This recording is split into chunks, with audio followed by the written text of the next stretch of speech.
नमस्कार दोस्तों, एच के स्टडी कैंपस में आप सभी लोगों का पुनः स्वागत है। जैसा कि मैंने आप सभी लोगों से वादा किया था कि समीक्षा अधिकारी एवं सहायक समीक्षा अधिकारी की प्री और मेंस दोनों परीक्षाओं की पूरी तैयारी हमारे यूट्यूब चैनल पे मुफ्त कराई जाएगी। उसी वादे को निभाने के लिए हम अपनी पहली वीडियो लेकर के आप सभी लोगों के सामने उपस्थित हैं। कोर्स को पूरा कराने की शुरुआत को लेकर के हम सबसे पहले हिंदी को लेकर के आए हैं, क्योंकि हिंदी जो है आपकी परीक्षा में 60 प्रश्नों को हल कराएगी। 60 प्रश्न 60 अंकों के होंगे और इन 60 प्रश्नों का सिलेबस आप सभी लोगों को पता ही है। जो सिलेबस है उस सिलेबस में से एक चैप्टर है आपका वाक्य शुद्धि। वाक्य शुद्धि आप तभी कर सकते हैं जब आपको वर्तनी की जानकारी हो, शब्द वर्तनी की जानकारी हो और दूसरा व्याकरण की जानकारी हो। तो वाक्य शुद्धि के प्रश्नों को हल करने के लिए हमें व्याकरण जानना जरूरी है। तो व्याकरण का मैं पहला चैप्टर आज आप लोगों को पढ़ाऊंगा और व्याकरण की शुरुआत हम संज्ञा से करेंगे। तो बच्चों, समय को बिना बर्बाद किए चलते हैं हम अपनी संज्ञा की क्लास पर। बच्चों,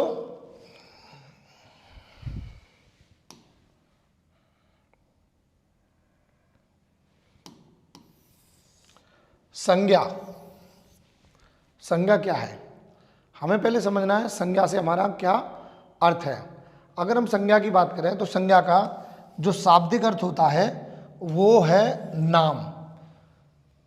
शाब्दिक अर्थ संज्ञा का नाम होता है, लेकिन नाम कह देने से संज्ञा को हम पूरी तरीके से नहीं समझ सकते हैं। संज्ञा अपने आप में एक विस्तृत शब्द है। तो संज्ञा को हम थोड़ा और विस्तार से समझने का प्रयास करते हैं।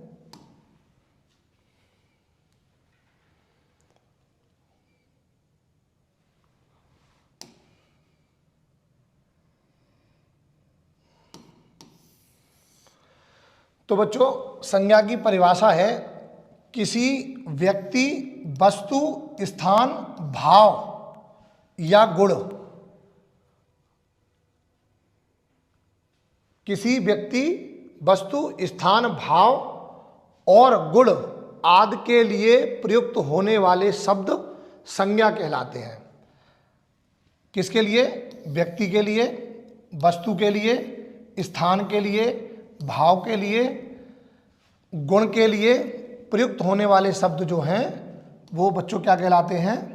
संज्ञा कहलाते हैं। संज्ञा कहलाते हैं। उदाहरण के रूप में अगर हम देखना चाहें तो राम क्या है? एक व्यक्ति है। राम व्यक्ति है। दूसरा है कार हमारा वस्तु है। तीसरा है दिल्ली हमारा स्थान है। दुख क्या है? दुख एक भाव है। बचपन क्या है? एक गुण है। बचपन जो है वो एक गुण है। इस प्रकार से इन सभी शब्दों को हमने विस्तार से समझने का प्रयास किया। थोड़ा और ठीक से समझने का प्रयास करते हैं बच्चों।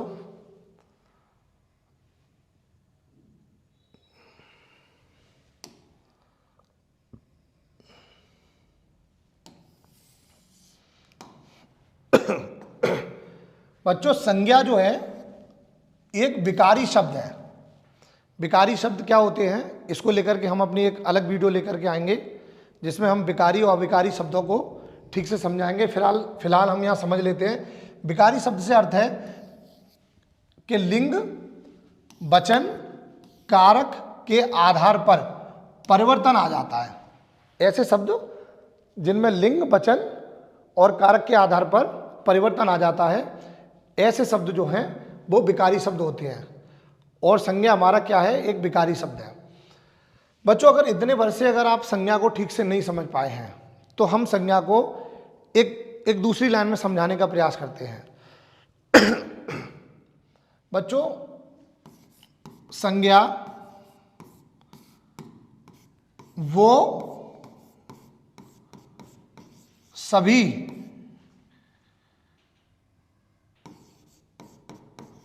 वस्तुएं भाव व्यक्ति आदि हैं। संज्ञा, मैं दूसरे शब्दों में आप लोगों को संज्ञा समझाने का प्रयास कर रहा हूं।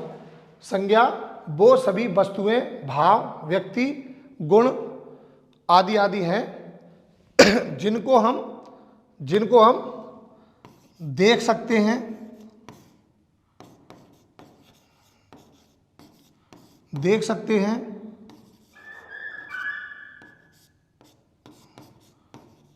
छू सकते हैं, देख सकते हैं, छू सकते हैं, महसूस कर सकते हैं, महसूस कर सकते हैं। बच्चों ये जो परिभाषा है इससे आप, मैं समझता हूँ, संज्ञा को ज़्यादा बेहतर तरीके से समझ लेंगे।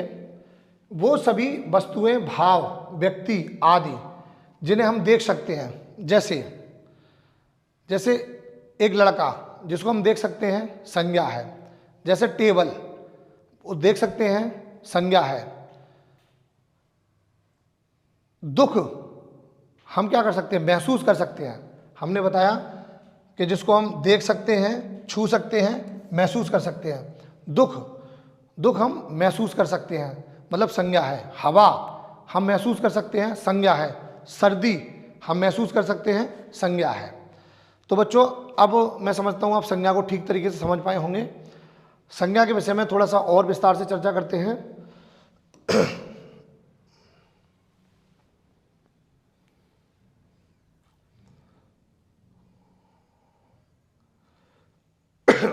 संज्ञा के बच्चों, ये संज्ञा के भेद हैं।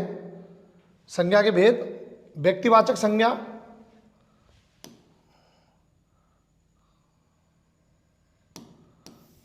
बच्चों संज्ञा जो है 5 प्रकार की होती है। व्यक्तिवाचक संज्ञा, जातिवाचक संज्ञा, भाववाचक संज्ञा, द्रव्यवाचक संज्ञा और समूहवाचक संज्ञा। ये 5 प्रकार की संज्ञाएं हैं। इन संज्ञाओं को हम समझने का प्रयास करते हैं। बच्चों सबसे पहले है व्यक्तिवाचक संज्ञा।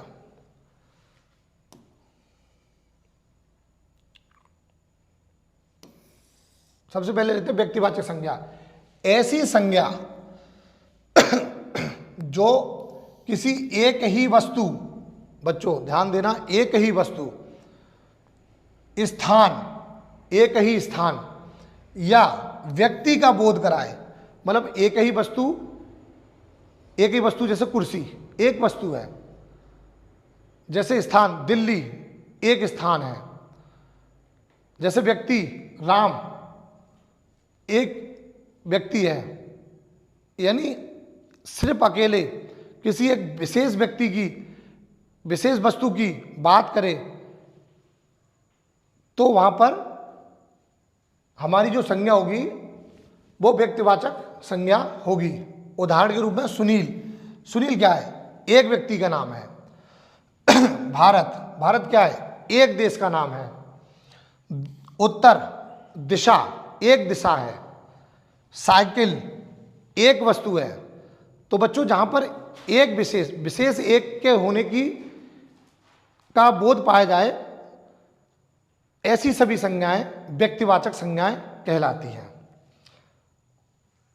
आगे बढ़ते हैं।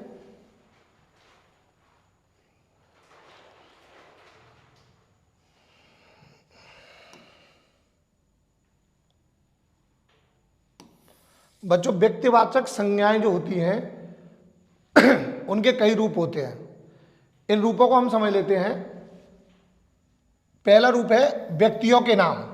किसी भी इंडिविजुअल एक व्यक्ति का नाम है तो वो हमारी व्यक्तिवाचक संज्ञा होगी, जैसे मोहन, सोहन, राम।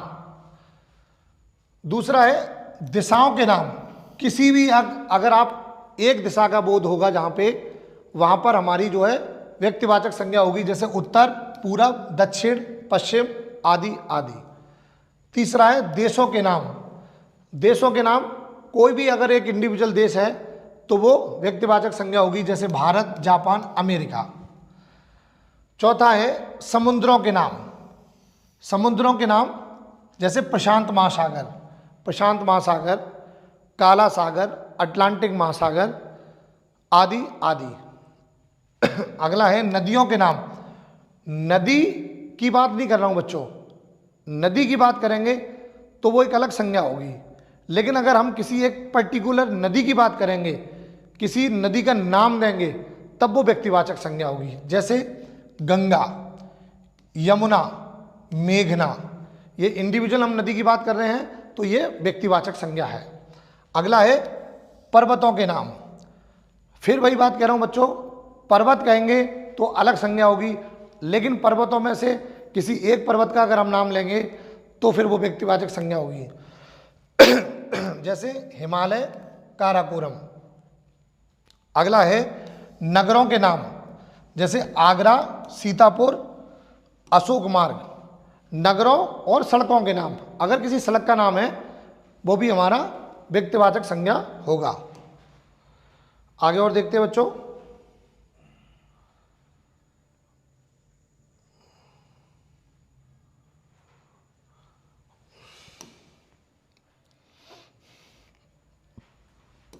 अगला है बच्चों पुस्तकों, समाचार पत्रों के नाम। जैसे एक पुस्तक है रिच डैड पुअर डैड, अगली पुस्तक है गोदान। द हिंदू, द हिंदू जो बच्चे पीसीएस और आईएएस, यूपीएससी और यूपीपीएससी की तैयारी करते हैं वो सभी बच्चे द हिंदू को तो जानते ही होंगे। द हिंदू एक समाचार पत्र है, अंग्रेजी समाचार पत्र है। तो अगर किसी समाचार पत्र, इंडिविजुअल एक समाचार पत्र का नाम है या इंडिविजुअल एक पुस्तक का नाम है तो वो भी हमारा व्यक्तिवाचक संज्ञा है। दिनों महीनों के नाम, बुधवार, मंगलवार, जनवरी, मार्च, ये सभी बच्चों व्यक्तिवाचक संज्ञाएं हैं। त्योहारों के नाम बच्चों, त्योहारों के नाम, कोई भी त्योहार है, दिवाली, होली, ईद, क्रिसमस, ये सभी यहाँ पर एक के होने का बोध है, एक के होने का बोध है, तो ये सारी की सारी व्यक्तिवाचक संज्ञा है। अब हम दूसरी संज्ञा की बात करते हैं। दूसरी संज्ञा है जातिवाचक संज्ञा। बच्चों अभी जातिवाचक संज्ञा को थोड़ा सा ठीक से समझने का प्रयास करें। जिस शब्द से एक ही प्रकार की वस्तुओं अथवा व्यक्तियों का बोध हो, हम नाम लें किसी एक का, लेकिन वहां पर पूरी कम्युनिटी उसमें शामिल हो जाए। जैसे लड़की, लड़की, लड़की से मतलब पूरी लड़की की जाति, लेकिन हम किसी लड़की में से किसी एक लड़की का अगर हम नाम लेते हैं, जैसे सीता, गीता, बबीता, तो हम जब इंडिविजुअल नाम किसी लड़की का लेंगे तो वो व्यक्तिवाचक संज्ञा होगी, लेकिन जब हम लड़की बोलेंगे तो लड़की किसी एक व्यक्ति को संकेत ना करते हुए पूरी कम्युनिटी को संकेत करती है। तो इस प्रकार की जो संज्ञा है वो हमारी जातिवाचक संज्ञा होगी। दूसरा है वास्तुकार। वास्तुकार से मतलब है पूरी वास्तुकार कम्युनिटी, लेकिन उन वास्तुकारों में से अगर कोई राहुल नाम का वास्तुकार है तो वो क्या होगा, तो वो व्यक्तिवाचक संज्ञा होगी। प्रोफेसर, प्रोफेसर मतलब पूरी प्रोफेसर कम्युनिटी। अगर उन प्रोफेसर कम्युनिटी में से किसी प्रोफेसर का नाम है राधेश्याम प्रोफेसर, अगर हम बोलेंगे राधेश्याम प्रोफेसर तो वो व्यक्तिवाचक संज्ञा होगी, लेकिन अगर हम सिर्फ प्रोफेसर बोलेंगे तो वो हमारी जातिवाचक संज्ञा होगी। इसी प्रकार से बच्चों अध्यापक, कुत्ता, कुत्ता बोलने मतलब सारी कुत्ता कम्युनिटी, जितने भी डॉग्स हैं कुत्ता बोलते ही हमारी पूरी डॉग कम्युनिटी को ये संबोधित करते हैं। लेकिन अगर हमने किसी डॉग का नाम, किसी कुत्ते का नाम टॉमी रख लिया है, तो जब हम टॉमी बुलाएंगे, हम बुला कुत्ते को ही रहे हैं लेकिन वो टॉमी है, हमने इंडिविजुअल एक कुत्ते को बुलाया, तो वो टॉमी जो है वो हमारा क्या है, वो हमारा व्यक्तिवाचक संज्ञा है। लेकिन जब हम कुत्ते की बात करेंगे तो वो हमारी क्या होगी, जातिवाचक संज्ञा होगी। इसी प्रकार से बच्चों भैंस, झील, कौवा। झील थोड़ा सा कंफ्यूजन हो सकते हो, झील से मतलब है झील, जितनी भी झील है, झील कहते हैं सारी झीलों की कम्युनिटी सारी झीलों की जाति एक साथ आ जाती है। लेकिन अगर हम किसी एक पर्टिकुलर झील की बात करें, जैसे डल झील, जैसे बुलट झील, तो बैकाल झील, मतलब अगर हम किसी इंडिविजुअल झील की बात करेंगे तो फिर वो हमारी व्यक्तिवाचक संज्ञा होगी।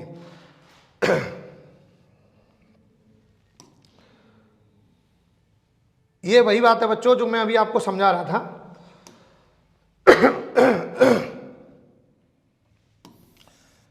कि लड़का, जैसे हमने बोला लड़का, इसमें सभी प्रकार के, सभी जगह के लड़के, जैसे राम, श्याम, पीटर, क्रिस, करीम, ठीक है, गोरा लड़का, काला लड़का, पतला लड़का, भारत का लड़का, जापान का लड़का, मतलब कहीं का भी लड़का, कोई भी लड़का, मतलब जब हम लड़का कहेंगे तो सारे लड़के उसमें शामिल हो जाएंगे।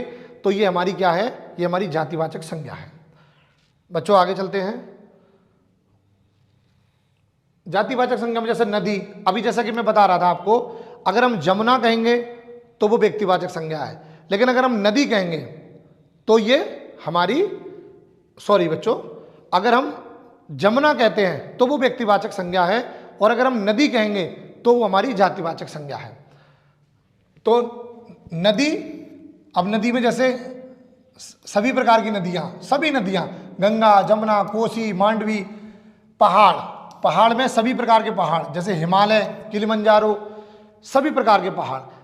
अगर पहाड़ कहेंगे, पहाड़ कहने से हिमालय, किलिमंजारो और दुनिया में जितने भी आल्पस, जितने भी प्रकार के पर्वत है, सारे पर्वतों का बोध होता है, तो ये जातिवाचक संज्ञा है। लेकिन जब हम सिर्फ किलिमंजारो का नाम लेंगे तो ये हमारी व्यक्तिवाचक संज्ञा होगी। बच्चों आप ठीक तरीके से समझ पा रहे होंगे। आगे चलते हैं। इसी प्रकार से शहर, शहर का मतलब, शहर कहते ही दुनिया के सारे शहरों को, सारे शहरों का बोध होता है, जैसे दिल्ली, न्यूयॉर्क। लेकिन अगर हम सिर्फ न्यूयॉर्क की बात करेंगे तो ये हमारा व्यक्तिवाचक संज्ञा होगी। बच्चों तीसरी संज्ञा है भाववाचक संज्ञा। अब जरा हम इस भाववाचक संज्ञा को समझ लेते हैं। जिस शब्द से किसी व्यक्ति अथवा वस्तु के गुण, दोष, शील, स्वभाव, अवस्था, भाव का बोध हो,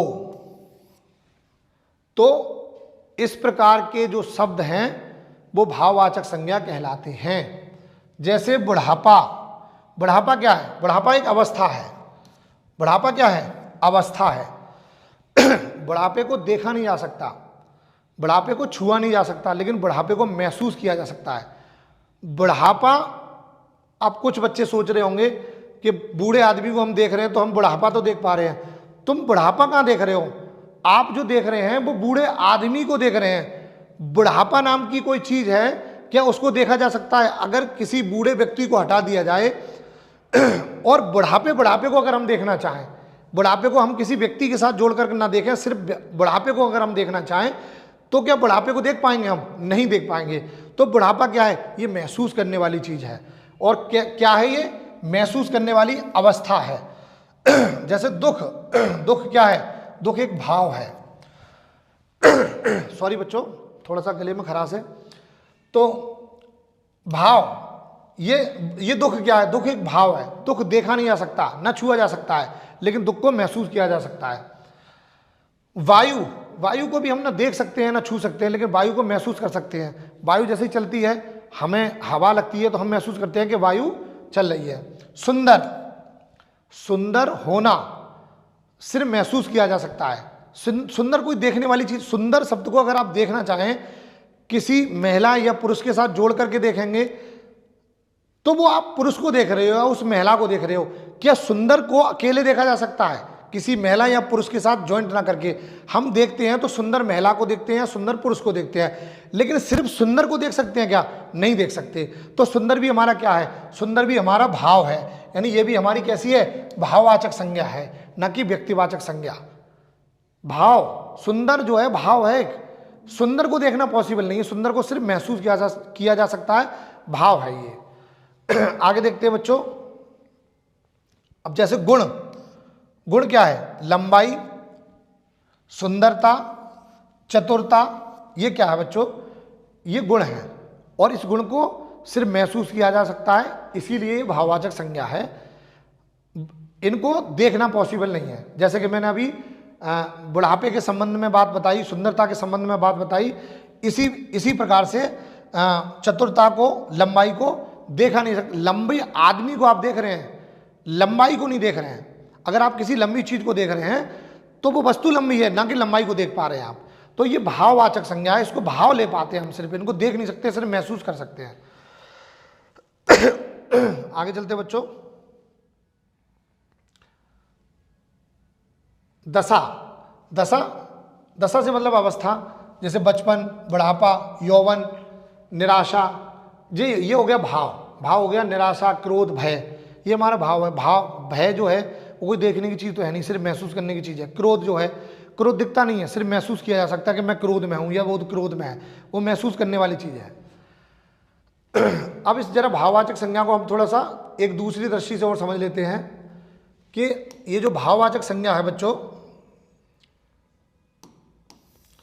ये भाववाचक संज्ञा है, कुछ तो स्वतंत्र होती है, कुछ स्वतंत्र होती है कि जो शब्द अपने आप में संज्ञा है, भाववाचक संज्ञा है, और कुछ संज्ञाएं, भाववाचक संज्ञाएं ऐसी होती हैं कि उनके साथ में प्रत्ययों को जोड़ा जाता है, तब वो भाववाचक संज्ञा बनती है। जैसे स्वतंत्र संज्ञा का उदाहरण है प्रेम, खुशी। प्रेम के साथ, खुशी के साथ हमने कोई भी प्रत्यय नहीं जोड़ा, ये अपने आप में एक शब्द है, इसके साथ कोई प्रत्यय नहीं जोड़ा गया, लेकिन ये भाव लेने वाली चीज है, अतः ये भाववाचक संज्ञा है। दूसरी संज्ञा हमने बताई कुछ प्रत्यय को जोड़कर बनती हैं, तो प्रत्यय को जोड़कर बनने वाली संज्ञा है, उनको जरा हम देख लेते हैं एक सेकंड में। जैसे बुढ़ापा, बच्चों आप समझ पा रहे होगे बात को। बुढ़ापा जो है, बूढ़ा और प्लस पा, इसमें बुढ़ापा जो है बूढ़ा प्लस पा, इसमें जो पा है वो हमारा प्रत्यय है। इसी लंबाई यानी लंबा प्लस ई, इसमें भी प्रत्यय है। यानी ये जो भाववाचक संज्ञा है ये स्वतंत्र संज्ञा ना होकर के इनमें हमने प्रत्ययों को जोड़ा, और प्रत्ययों को जोड़ने के बाद में ये भाववाचक संज्ञा बनी। बच्चों इसी क्रम में चौथी जो संज्ञा है, संज्ञा का जो चौथा भेद है वो है समूहवाचक संज्ञा।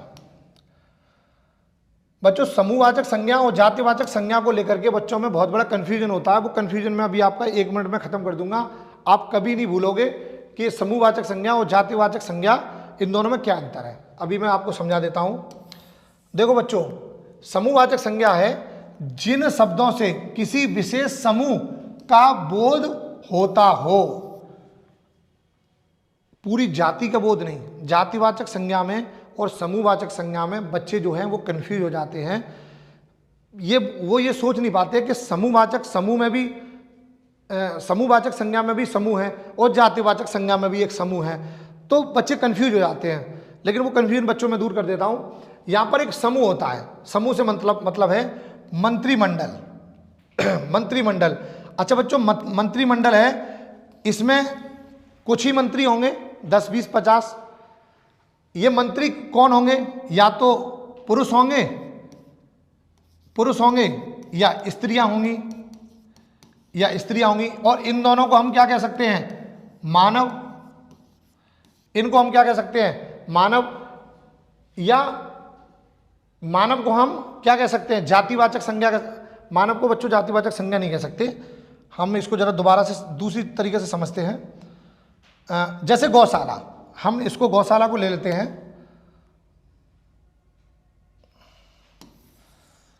जैसे गौशाला में बच्चों क्या होता है? कुछ गायें होती हैं, 10, 20, 50, 100 गायें होती हैं, और उन गायों का एक समूह जो बन जाता है, तो उसमें गायों की एक लिमिटेड संख्या होती है। तो जब गौशाला की बात करेंगे तो ये हमारी क्या होगी? समूहवाचक संज्ञा, क्योंकि यहाँ पे हमने कुछ गायों का एक समूह बनाया। लेकिन जब हम गाय को डिनोट करेंगे, जब हम गाय को बोलेंगे, तो गाय में ऐसी हजारों गौशालाएं आ जाएंगी, पूरी की पूरी गाय आ जाएंगी। जितनी भी प्रकार की दुनिया में गाय हैं वो सारी की सारी गाय इसमें इंक्लूड हो जाएंगी। तो बच्चों आप समझ पा रहे होंगे, यानी समूहवाचक संज्ञा, गाय जो है वो अपने आप में एक जातिवाचक संज्ञा, क्योंकि ये पूरी गाय कम्युनिटी को डिनोट करती है। लेकिन जब गायों में से कुछ गायों को लेकर के हम जब गौशाला बना देते हैं तो ये समूहवाचक संज्ञा हो जाती है। यानी कुछ लोगों को लेकर के एक समूह बना देना, एक संगठन बना देना, ऐसी जो शब्द होता है उनके लिए जो प्रयुक्त शब्द होते हैं उनको हम क्या बोलते हैं, उनको हम बोलते हैं समूहवाचक संज्ञा। जैसे सभा, सभा क्या होती है, कुछ लोगों के द्वारा कुछ लोगों को संगठित करके जो बनाई जाती है वो हमारी सभा होती है। दूसरा क्या एक है आलू का ढेर। अगर हम आलू की बात करें तो वो जातिवाचक संज्ञा है, लेकिन उन्हीं आलू में से, दुनिया के जो आलू हैं उन आलूओं में से कुछ आलूओं का हम एक ढेर बना देते हैं तो बच्चों को क्या हो जाएगा, वो हो जाएगा समूहवाचक संज्ञा। क्योंकि हमने क्या किया कि जातिवाचक संज्ञा में से उस जाति के कुछ चीज वस्तुओं को लेकर के एक समूह बना दिया तो वो समूहवाचक संज्ञा हो गई। तो बच्चों जातिवाचक संज्ञा में और समूहवाचक संज्ञा में जो कन्फ्यूजन होती है बच्चों को, मैं समझता हूँ शायद वो आपकी दूर हो गई होगी। बच्चों आगे चलते हैं। हमारा अंतिम जो संज्ञा का भेद है उसको और जरा हम समझ लेते हैं। अंतिम संज्ञा है बच्चों द्रव्यवाचक संज्ञा। द्रव्यवाचक संज्ञा बच्चों शब्द से ही समझ में आ रहा होगा, द्रव्यवाचक संज्ञा मतलब जिसमें द्रव्यमान हो, ऐसी संज्ञा जिसमें द्रव्यमान हो, यानी जिन शब्दों से किसी को, बच्चों ये थोड़ा सा गलत लिखा है, आप ऐसे समझ लीजिए, ऐसी संज्ञाएं जिन संज्ञाओं को तोला जाना या नापा जाना संभव हो, ऐसी संज्ञाएं जिनको तोला जाना और नापा जाना संभव हो। जैसे उदाहरण के रूप में सोना। सोना बच्चों उसको हम नाप सकते हैं। बच्चों दुख को नाप सकते हैं क्या? हम नहीं नाप सकते। दुख को नापना संभव नहीं है, हवा को नापना संभव नहीं है, गौशाला को नापना संभव नहीं है। लेकिन बच्चों सोने को नाप सकते हैं। किस में नाप सकते हैं? किलोग्राम में। बच्चों तेल को किस में नाप सकते हैं? लीटर में। दूध को भी नापा जा सकता है बच्चों लीटर में।